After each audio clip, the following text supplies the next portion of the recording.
Diasco Foot, le miroir du football de la diaspora congolaise.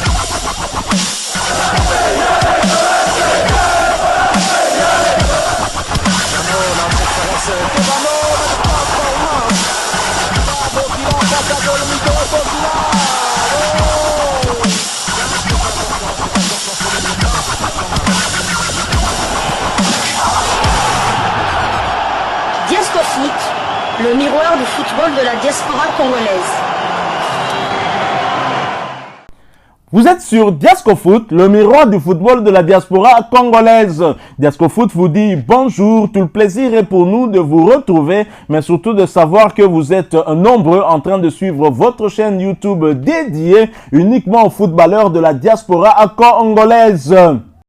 C'est l'heure de partager avec vous quelques news que nous avons pu récolter pour vous, des news concernant la tanière des léopards de la République démocratique du Congo, et cela dans le cadre de cette première livraison sportive de ce mardi 10 septembre 2024. Ils l'ont fait, les léopards de la République démocratique du Congo ont arraché le maximum de points dans les éliminatoires de la CAN Maroc 2025. C'est ici l'occasion pour nous de féliciter l'ensemble de l'équipe, mais surtout le staff technique que dirige de main de maître le sélectionneur manager Sébastien Desabre, d'autant que pour les éliminatoires de la CAN précédente Côte d'Ivoire 2023, à ce stade, les léopards avaient 0 point. Et donc, comprenez la joie immense que nous pouvons avoir. Excusez-moi d'ailleurs parce que je suis grippé, et grippé pour cause. Parce que j'ai dû crier à plusieurs reprises cette première mi-temps qui était un peu trop brouillonne pour les léopards de la République démocratique du Congo. Il faudrait que l'état du terrain ne nous avait pas vraiment aidé. Je ne sais pas si vous l'avez remarqué, mais en tout cas, moi j'ai remarqué que le terrain n'était pas propice à du beau jeu. Et bien évidemment, j'ai crié pas seulement pour les léopards, mais j'ai crié aussi pour la SNEL. Encore une fois, la SNEL qui nous a quasiment privé du but de Théo Bongonda, le temps de mettre le générateur. Heureusement, heureusement qu'on a pu se rattraper par la suite. Revenons un peu sur le film de ce match qui se jouait dans le cadre de la deuxième journée des éliminatoires de la CAN Maroc 2025. Les léopards évitent le piège éthiopien grâce au coaching payant de Sébastien Desabre à Dar es Salaam. Les léopards de la RDC, après un début un peu brouillon, ont fait sauter le verrou des Walias éthiopiens grâce au choix plus que judicieux du technicien français Sébastien Desabre. Score final, 2-0. Dès le coup d'envoi, l'Éthiopie a mis de la pression à la 4e minute. Un corner dévié par les Walias a bien failli surprendre la défense congolaise. Le ballon frôlant de peu le poteau gardé par Dimitri Berthaud avec Gaël Kakuta au cœur du jeu. Desabre espérait dynamiser l'attaque, mais les léopards se sont rapidement embourbés, multipliant déchets techniques et fautes. Cela sans compter avec l'état de la pelouse du stade Benjamin Kappa qui ne favorisait pas du beau jeu. La meilleure opportunité congolaise viendra toutefois à la 20e minute, servi par Gaël Kakuta. Samuel Essende dos au but va réussir à se retourner et décocher une frappe, mais le gardien éthiopien vigilant a réussi à détourner le ballon en corner, frustrant ainsi le joueur du FC Augsbourg en Bundesliga qui pensait déjà pouvoir inscrire son premier but dans la tanière.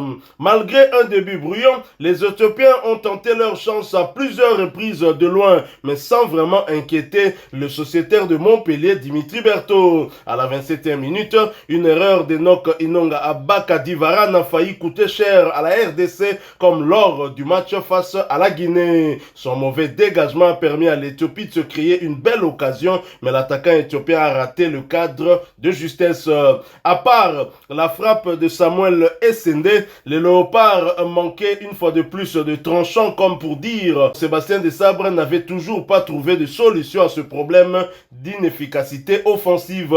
Devant cette difficulté, le technicien français va très vite réagir, contrairement à son habitude en procédant au remplacement d'un Shadrach Akolo, transparent par Théo Bongonda, que dis-je, Théo Messi, tel que Fachi Beton aime bien l'appeler, il encense en tout cas tout le temps, et cela dès la 30e minute. Shadrack Akolo qui quitte ses partenaires parce qu'il n'a rien proposé d'intéressant, et à cause de Shadrack Akolo, certains ont même pensé qu'Axel Ntwanzebe ne jouait pas bien. Vous avez vu qu'avec l'entrée de Théo Bongonda, Axel Ntwanzebe s'était un peu libéré, faisant même des dédoublements, offrant une opportunité à Théo Bongonda de lui faire la passe et ensuite même faire des centres qui ont mis en danger cette défense éthiopienne.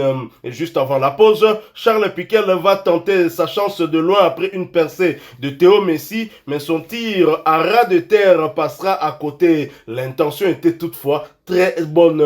À la mi-temps, les Léopards sont clairement piégés par une belle équipe éthiopienne bien en place. Une équipe qui avait réussi 5 jours plus tôt à piéger la Tanzanie en arrachant un match nul à l'extérieur. Les Léopards se devaient donc de réagir en haussant leur niveau s'ils voulaient espérer revenir dans ce match et l'emporter. Les choix judicieux de Sébastien Desabre vont arriver justement à faire la différence. Au retour des vestiaires, Sébastien Desabre va faire quelques ajustements. Il a fait un pari audacieux en remplaçant notamment Gaël Kakuta par Edo Kayembe, unique buteur lors du match contre la Guinée, pour renforcer ce milieu de terrain un peu désorganisé. Ce choix s'est rapidement avéré judicieux. À la 52e minute, Yohan Wissa, profitant d'une erreur du capitaine éthiopien, va tenter sa chance, mais sa frappe placée n'a pas inquiété le gardien de but éthiopien. La RDC commençait peu à peu à prendre de l'ascendant sur son adversaire du soir, malgré quelques pertes de balles dangereuses de part et d'autre. Les efforts des Léopards vont finalement être récompensés. Après une belle séquence de possession, Yohan Wissa et Joris Kayembe vont combiner à 1-2, permettant à Joris Kayembe d'offrir une offrande avec un ballon piqué dans le dos de la défense de Walias pour Théo Bongonda. Théo Messi, l'attaquant du Spartak Moscou, ne va pas se faire prier pour conclure avec un plat du pied bien maîtrisé, ainsi ouvrir le score pour la RDC. Nous sommes à la 61e minute et le score au marquoir passe de 0 but partout à 0 but à 1. Les hommes de Sébastien Desabre vont être récompensés de leur temps fort. Après l'heure de jeu, Sébastien Desabre va continuer à ajuster son équipe en faisant d'autres changements. Mais chaque élève, Fiston Maël et Kalala vont faire leur entrée sur la pelouse. Le quatuor offensif initial utilisé par Sébastien Desabre pour cette rencontre sera complètement renouvelé avant même les 20 dernières minutes du match.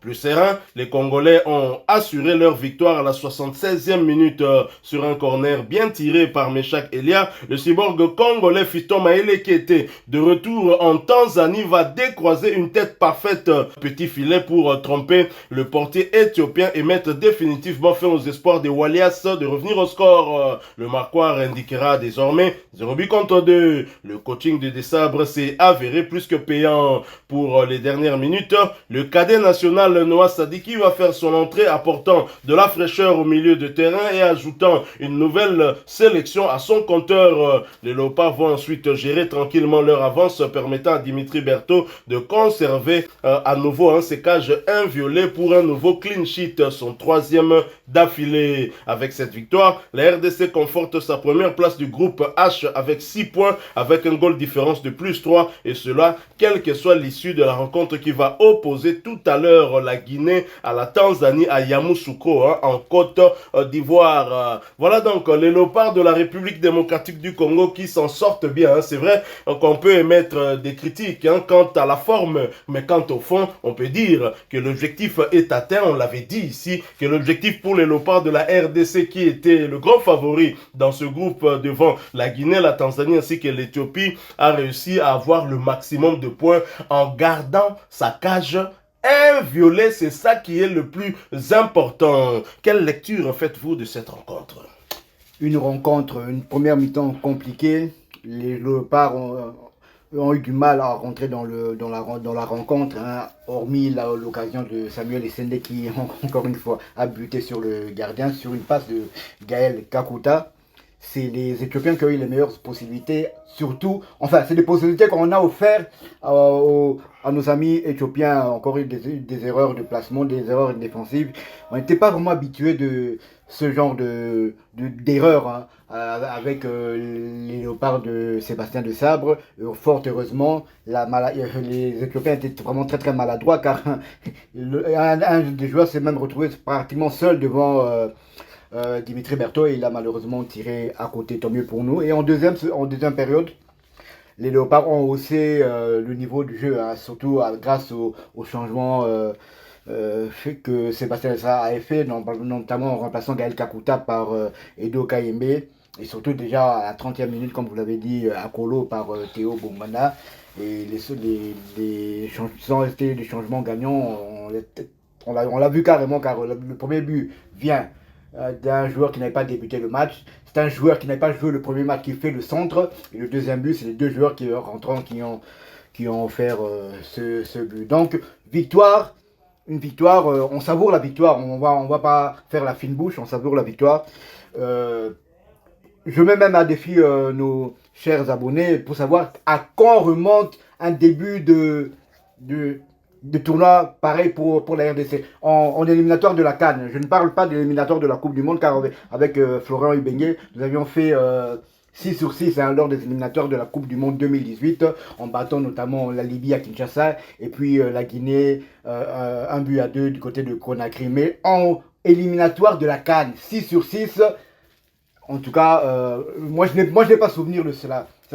Avant que Sébastien de Sabre, on est débuté par un 0 sur 6. Cette fois-ci, Sébastien de Sabre. Ce qui est bien aussi, Sébastien de Sabre, en éliminatoire de la Coupe de la CAN, n'a pas encore perdu le moindre point. C'est vrai qu'on a récupéré nos 3 points sur tapis vert hein, face à la Mauritanie. Mais Sébastien de Sabre, en 6 matchs, 6 victoires. Chapeau à lui.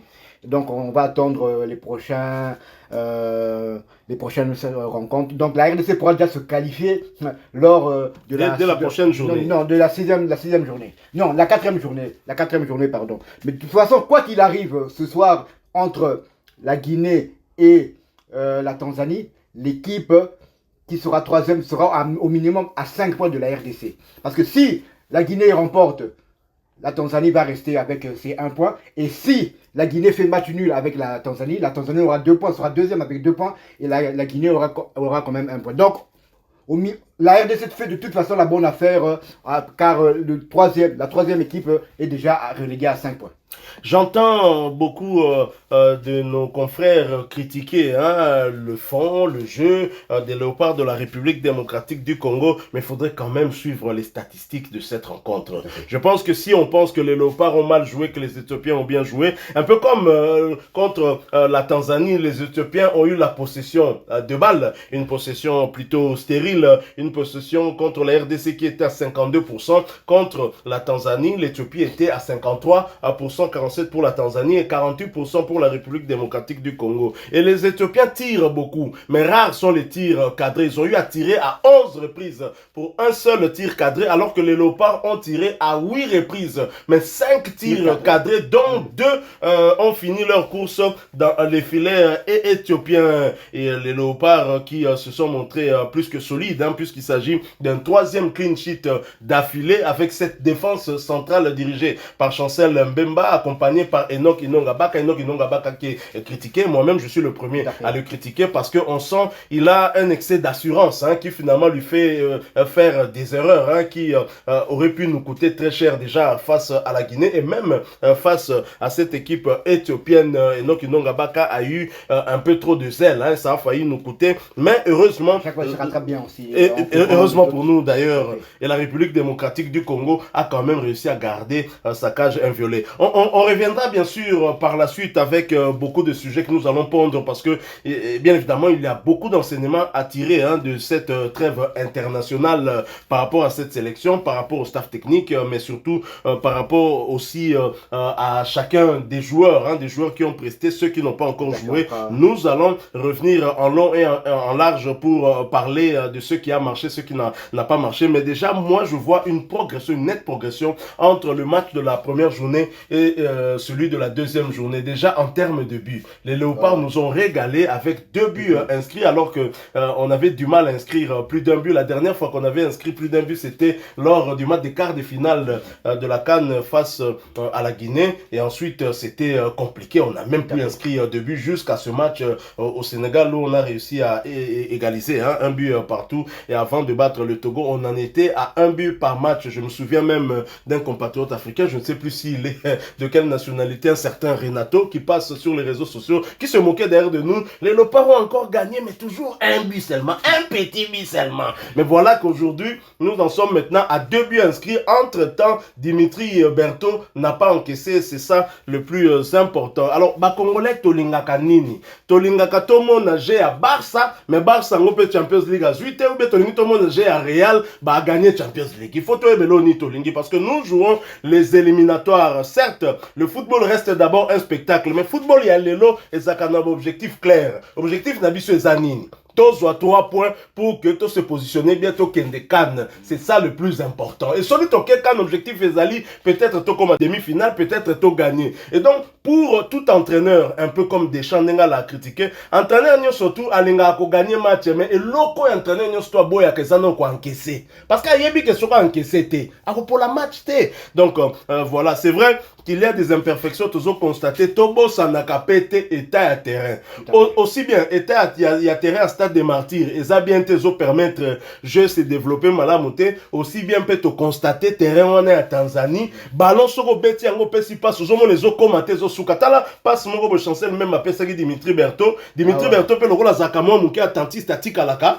À hausse de la ballon pour Sanati ballon comme qu'on ralentit heureusement il y a mon qui rapidité à dégager rapidement. Donc état à terrain et ça peut qu'on compter. Mais en gros félicitations à notre équipe nationale qui s'en est très bien sortie. Donc voilà, nous sommes arrivés à la fin de cette livraison, à moins que mon confrère ait quelque chose à ajouter. Tout à fait, j'aimerais, bon c'est vrai que ceux qui râlent parce qu'on gagne souvent sur un score Arsenal, un score étriqué, mais si déjà on garde le 0, on parvient à garder le 0 derrière, un but suffit pour gagner la rencontre. Donc pour gagner un match, il faut marquer un but de plus que l'adversaire. Si l'adversaire ne marque pas, un but suffit pour avoir les 3 points. Donc que tu marques 5, 6 buts ou bien un seul but, ça sera toujours les 3 points.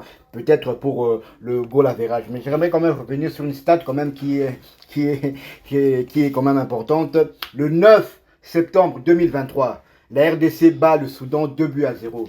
Les buteurs sont Théo Bongonda et Fiston Mayele. Le 9 septembre 2024, la RDC bat l'Éthiopie et je vous laisse donner les noms des buteurs. Ça c'est bien de rappeler cela parce que même moi j'ai vraiment pas vu ça venir. Hein. Félicitations comme quoi. Hein. Donc comme il était habitude, hein, celui beti 9 septembre keba, celui bomoni ke Bongonda na Fiston Mayele babandi na ban, boluka na bino bité. Et kotia ma celui bakoti. Donc c'est ce que nous devons retenir. Voilà, nous sommes arrivés à la fin de cette livraison hein, qui concernait cette analyse d'après match, hein, notre lecture après cette belle victoire des Léopards face aux Alias éthiopiens qui n'avaient pas perdu en terre tanzanienne à l'extérieur face aux pays hôtes hein, et qui ont été défaits par les Léopards. Il faut quand même féliciter notre équipe nationale. Et si vous avez aimé ce sujet, laissez-nous un maximum de j'aime. Mais avant, j'aimerais quand même faire un clin d'œil hein, à un de nos abonnés. Son message nous a particulièrement touché.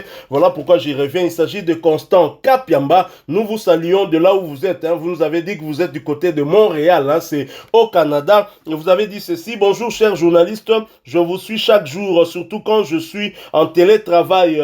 Une de mes filles me rappelle chaque fois vos paroles en début d'émission. Diasco Foot, le miroir du foot congolais. Constant de Montréal, Canada. Effectivement, vous êtes sur Diasco Foot parce que nous sommes le miroir du football de la diaspora congolaise. Et donc, merci beaucoup Constant de Montréal, hein, mais nous serons beaucoup plus heureux si vous arrivez à nous donner le nom de cette jeune fille, votre enfant, votre fille qui vous rappelle à chaque fois de suivre cette émission, je pense que c'est notre plus grande allié dans votre maison et donc on a besoin de lui faire aussi un clin d'œil. En tout cas, merci beaucoup à vous et de continuer à nous suivre, mais surtout d'enrichir les débats, les analyses que nous faisons ici pour le développement et l'avancement de notre football. J'aimerais aussi saluer Valérie Mwamba qui, lui, nous suit pas très loin du Canada. Il est dans le pays voisin, un des pays qui va organiser d'ailleurs la Coupe du Monde avec le Canada. Vous l'avez certainement compris, il s'agit des États-Unis. Valérie Mwamba nous suit depuis Chicago. Nous sommes là dans l'État de l'Illinois. Je ne sais pas si j'ai bien prononcé ou peut-être Illinois. Vous allez me corriger parce que je ne suis pas anglophone et vous nous dites je vous suis depuis Chicago. Nous sommes très très heureux et on sait que du côté de cet État d'Illinois, nous avons beaucoup de Congolais qui nous suivent, notamment